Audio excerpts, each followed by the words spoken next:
Oh, yo, I zoomed it in and now there's no stuff on the sides here. That's so crazy. Okay, we're going to talk about this, what's on the screen, in just a second. A few clerical things first. 5 things, but I'm going to go really fast, hopefully. All right, so my name, if I haven't made it apparent in the Siege videos, maybe I never say it. My name's Tanner. Right, High Ground's the channel. Some people call me like Mr. High Ground or whatever, but if you want to refer to me, it's Tanner. Background music, I asked about this sometimes, and I realized I don't remember which of the videos that I put up in the last few days I had it, and it just seemed like annoying. I think I need to either have no background music or it has to be louder. So probably because I'm filling the entire video, like the entire time with my talking, I'll just have no background music, and maybe if there's videos with any sort of dead air, then I'll have music. Okay, and let me know if you have an opinion on that. Next, video length.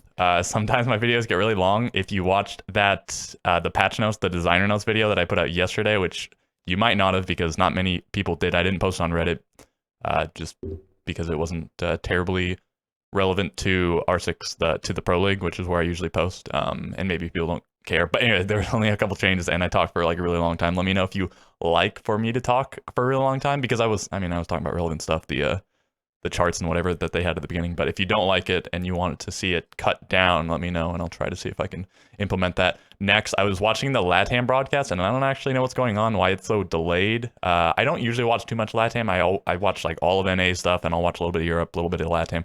But I just want to say Riley Knight is on there, and he's on as the host. He sort of replaced Jackie. And I really like Jackie, but I really like Riley Knight as well. He was / is a broadcast personality for Magic the Gathering. So if any of you guys like Magic the Gathering, I've played for several years and I follow the pro scene to some extent, and big fan of Riley Knight. He used to do this series called Arena Boys with 2 of his friends where they just played different decks and whatever, and just shout out to him. I'm a big fan of him. And finally, new Lumineers album came out, and I think it's pretty good. If you have any sort of opinion on that, let me know. It's only a 30-minute listen. If you like folk or indie rock or this sort of thing, give it a listen. Okay, so that was only 2 minutes, not too bad. Let's go through this. I'll just read the entire thing, in case you're not looking at the screen or whatever. An update on the Six Invitational 2022. In light of renewed regulations and event restrictions in Quebec, Canada, hosting the Six Invitational 2022 there is no longer possible. Therefore, we have decided to move the location of the event to Stockholm, Sweden, where the event will take place at the same dates from February 8th to the 20th, in a LAN environment following strict sanitary measures.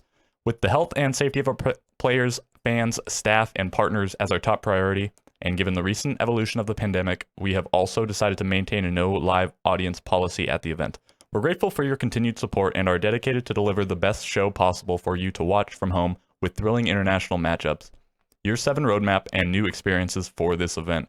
We're excited to announce that for the Sixth Invitational 2022, we are opening opportunities for selected streamers and content creators to provide an extra viewing experience of the competition on their own channels for fans around the world to enjoy. Additionally, the Sixth Invitational being a special moment for the entire Siege family, we received requests from third parties to organize local live watch parties with sanitary protocols. We are currently evaluating those requests on a case-by-case scenario while building the necessary terms and conditions for these new initiatives. See you soon on the Sixth Invitational 2022 streams, and until then, more details on the event will be shared in the coming weeks. Stay tuned. All right, so let's just go back through the thing and sort of break it down as things appear. So in light of renewed regulations, all of this stuff, it won't be in Quebec, which is unfortunate. It'll be in Stockholm. Sweden is where the last major took place, of course, the Sweden major. It was in, Gävle? Is that how you say it? Sweden, which I don't think is too far from Stockholm, but it's not the exact same place. I want to say teams had to travel to Stockholm and then to Gävle, or otherwise some other big city in Sweden to get to Gävle, because it's sort of a smaller city. And they did some amount of content production, I think, there, but okay, so back in Sweden, so it's established a little bit. I think it was pretty unfortunate for some of the teams that had to travel quite far. Probably not too bad for like European teams, but I remember a lot of the NA teams talking about how it was really brutal having to fly all the way there and then having to take like some sort of transportation, and then I think they might have done some media stuff and then had to go to Gävle and then all this stuff. Okay, so unfortunate, and it's also very unfortunate for me and other NA fans, because it will no longer be on an NA time zone. So if you're on, I want to say Quebec is in Eastern time, so it's not on your time zone, even if you're in like Pacific or whatever, Mountain, Central, all this stuff. Pretty close to your time zone, but now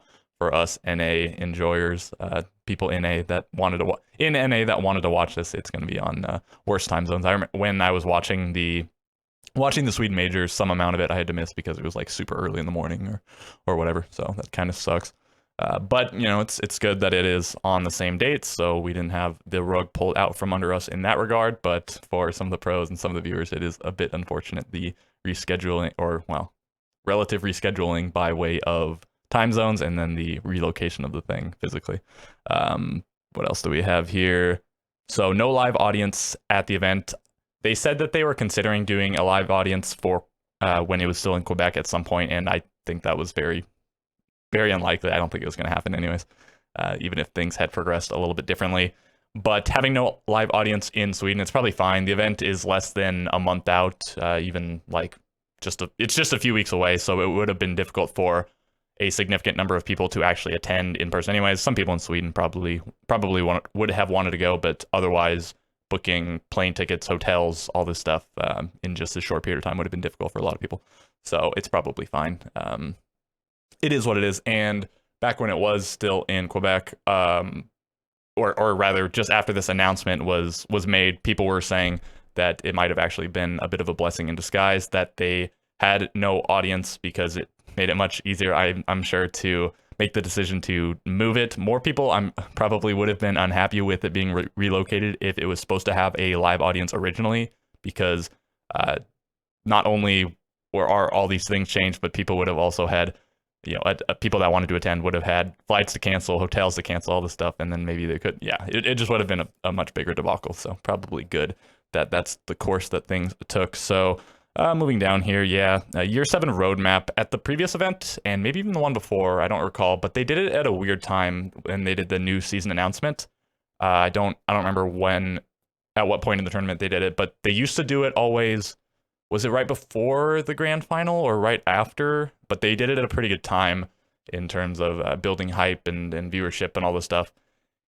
And I hope they revert back to doing it the other way, or find a better way to do it than they did at the previous event. It was sort of weird the way they scheduled it. Okay, so the biggest thing, or probably the biggest positive thing in this whole announcement, they are allowing co-streamers, so selected streamers and content creators, to provide a viewer experience on their own channels. So this can only be a positive for the community at large. It should certainly boost Pro Siege's viewership. There's got to be a significant amount of people that have maybe some interest in Pro League but don't really care to watch it, but they might have some number of streamers or just one streamer that they really like. And so if that streamer is doing coverage, doing a co-stream for SI, then those people will probably watch, and it's just going to increase the overall viewership, interest, all of this stuff. It should just be good. And I don't know how limited the selection of people will be that are allowed to co-stream. If it is small, hopefully Ubisoft sees the success. Hopefully the thing is successful, and then they see that success, and then they broaden it to more people or even everyone or whatever. But co-streaming can certainly only be a good thing. Okay, so very good thing. A lot of people really glad, and for good reason. So what else do we have here? Local watch parties. I guess some amount of people are doing it if they're mentioning it here. The one that I was aware of was Fabian and Bikini Body wanted to put one together in Sweden, you know, of course, before this was moved to Sweden, and they probably still want to do it because it doesn't really matter that it's in Sweden, except for that it's better for the time zones because there's no live audience, so they can't actually attend the thing, but so you can still do the watch party. And so they were trying to get it together. I don't know I don't remember, maybe they rented out a movie theater or part of a movie theater or some other venue, and they were going to show it, and you know, it seems cool, but I guess it's not completely through the works or whatever. Like, they're still considering it, and so you know, hopefully they can get that sorted out in a way that makes everybody happy. And I think that pretty much does it. So let me just show this one other tweet really quickly so that I could talk about something. This is pretty much the first thing I thought of after I saw the announcement. One of the first things, how this was going to adversely affect the NA team that qualifies through closed quals. So, you know, that whether that be One Shot, Parabellum, TSM, or Mirage. So pretty much the same sentiment as what CDAPS here says. And he says, with the news of SI moving to Sweden, I'm really worried for the NA team that makes it through closed quals. And it was last because the visa process to Canada was easier, but now things just got a lot more difficult. Yeah, it seems like they put the region's closed qualifiers in order such that teams that had to travel farther had more time. So like APAC's qualifier was first because it should, in theory, be hardest for them to get to Canada, and NA's was last because it should be easiest for them to get to Canada. But now theirs, of course, is still last, but they have to travel farther. So it should be fairly easy for the European team to get to Sweden, but harder for the NA team to get there.